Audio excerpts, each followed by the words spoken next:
Hello ninth class, आपकी worksheet आई है। आज की वर्कशीट नंबर है आपका 65। डेट है आपकी 9 दिसंबर 2020। टॉपिक है कार्य तथा ऊर्जा, बल द्वारा किया गया कार्य, यानी कि फोर्स जो काम करती है, इसमें हम वो पढ़ेंगे। अब देखिए इसमें क्या है कि वैज्ञानिक रूप से कार्य की कल्पना आम रूप से कुछ अलग होती है। यदि एक बल के लगने पर किसी वस्तु की विराम अवस्था या गति की अवस्था में परिवर्तन आता है तो हम कहते हैं उस बल द्वारा कुछ कार्य हुआ है। इसलिए पढ़ना, लिखना, सोचना, बातें करना वैज्ञानिक रूप से कार्य की श्रेणी में नहीं आता। एक नियत बल द्वारा कार्य होने की परिस्थिति क्या होती हैं। पहला क्या होता है, जब वस्तु पर कोई बल लगाना चाहिए। ठीक है, पहला क्या है कि हमें कोई वस्तु पे बल लगाना चाहिए। दूसरा, वस्तु जो है विस्थापित होनी चाहिए, यानी कि अपने स्थान से हिलनी चाहिए। यदि इनमें से कोई भी परिस्थिति पूरी नहीं होती तो कार्य नहीं किया गया होता। अब एग्जाम्पल ले लीजिए, जैसे कि एक स्थिर दीवार को धकेलना। ठीक है, अब आप सोचिए कि आप फोर्स तो लगा रहे हैं, ये दोनों कंडीशन होना ज़रूरी है, तभी हम बोलेंगे कि कोई कार्य है वो हुआ है। दोनों कंडीशन होनी ज़रूरी है।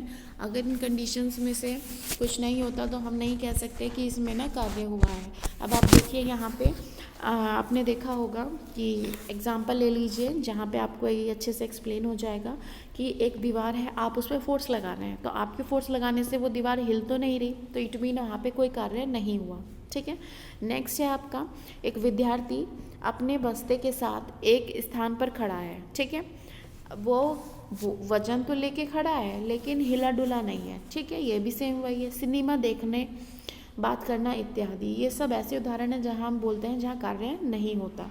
लेकिन एक बल द्वारा किए गए कार्य का गणितीय परिमाण क्या होता है, यानी कि किस तरीके से आप दर्शाओगे कि कार्य होता है। अब देखिए, एक बल द्वारा किया गया जो कार्य होता है उसको हम W से दर्शाएंगे। एक बल द्वारा किए गए कार्य का परिमाण वस्तु पर लगे बल और उस पर हुए विस्थापन द्वारा प्रदर्शित किया जाता है। जो बल तथा विस्थापन, अब देखिए ये किया गया कार्य जो था वो W से दर्शाना था। ठीक है, अब बल जो है वो F से दर्शाया हमने और विस्थापन किससे दर्शाया, S से। आप इस डायग्राम में देख लीजिए, एक पर्सन जो है एक बॉक्स खिसका रहा है और उसने खिसका के वहाँ पे रख दिया है, तो ये देखिए बच्चे आगे मूव कर जाएगा, तो ये इस तरीके से दिखाया हुआ है। जब किसी वस्तु पर बल लगता है तो उसका कोई एंगल भी बनता होगा। ठीक है, वो एंगल किसके बराबर होगा, WFS cos थीटा। ये आपको आ भी जाता है न्यूमेरिकल में कभी कभी करने के लिए। और ये कैसी राशि है, अदिश राशि है। ठीक है, जिसमें परिमाण होता है लेकिन दिशा नहीं होती। दो प्रकार की राशि होती हैं, सदिश और अदिश। तो ये कैसी राशि है, ये अदिश राशि है। ठीक है, आप देखिए नेक्स्ट है इसके बाद। अब इसका जो मात्रक होता है, यानी कि इसको हम किस से दर्शाएंगे कि कितना कार्य हुआ है। जैसे दूरी को हम मीटर किलोमीटर में दर्शाते हैं, अब देखिए कार्य को हम दर्शाएंगे न्यूटन मीटर और जूल में। ठीक है, एक जूल जो होता है वो एक जूल यदि एक न्यूटन बल द्वारा की, अब एक जूल की डेफिनेशन क्या होगी। ठीक है, एक न्यूटन बल द्वारा किसी वस्तु को 1 मीटर विस्थापित करने पर जो कार्य किया जाता है या जो बल लगता है उसको बोला जाता है कार्य। अब देखिए एक जूल जो है किसके बराबर हो गया, 1 न्यूटन इंटू 1 मीटर। ठीक है, ये सिंपल सा है। अब नेक्स्ट है, अब देखिए जो कार्य होता है वो हर समय ये तो नहीं कि वो पॉजिटिव ही हो, यानी कि धनात्मक ही हो, वो ऋणात्मक भी हो सकता है और शून्य भी हो सकता है। अब देखिए धनात्मक कैसे होता है, यदि वस्तु पर लगने वाला बल तथा उसके विस्थापन की दिशा समान है, यानी कि आप जिस डायरेक्शन में फोर्स लगा रहे हैं विस्थापन भी उसी डायरेक्शन में हो रहा है, तो उसको बोलेंगे हम धनात्मक कार्य। ठीक है, एक बच्चे को खिलौने को खींचना। ठीक है, एक चुंबक का लोहे की अपनी ओर आकर्षित करना। ठीक है, ये हो गया बच्चे धनात्मक। अब ऋणात्मक क्या होता है, अगर वो उसकी विपरीत दिशा में होता है, जिस दिशा में बल लगा रहे हैं और कार्य विपरीत दिशा में हो रहा है, तो ऐसा क्या कहलाएगा, ऋणात्मक कहलाएगा।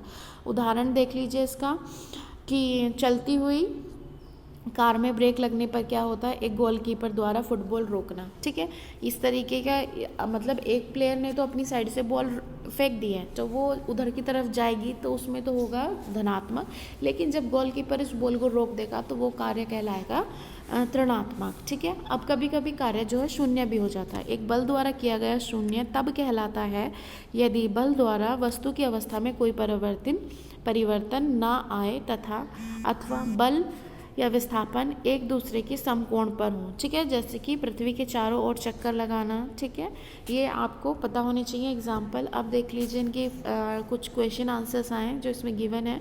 किया गया कार्य पर अब परिभाषित कीजिए किया गया कार्य और एक जूल। एक जूल आप यहाँ से बता देंगे, ये है आपका एक जूल, यहाँ पे देख लीजिए। ठीक है, ये एक जूल है।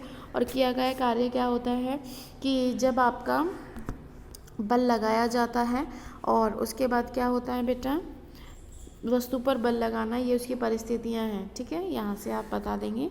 एंड नेक्स्ट क्वेश्चन है वैज्ञानिक रूप से कार्य होने की परिस्थिति या दशा बताएं। इसमें आप ये पूरा डिस्क्राइब करेंगे। ठीक है, ये पूरा आप डिस्क्राइब करेंगे। ये आपका सेकंड का है। नाउ थर्ड क्वेश्चन है आपका, यदि 5 न्यूटन बल का प्रयोग से एक भार 2 मीटर विस्थापित किया जाता है तो कार्य का मात्रक ज्ञात कीजिए। अब देखिए, बल और जितना विस्थापन होता है दोनों को गुणा कर देंगे तो ये बेटा आ जाएगा 10 न्यूटन, इसका आंसर आएगा। ठीक है, देखिए ऐसे होगा ये। W किसके बराबर था, F इंटू एस।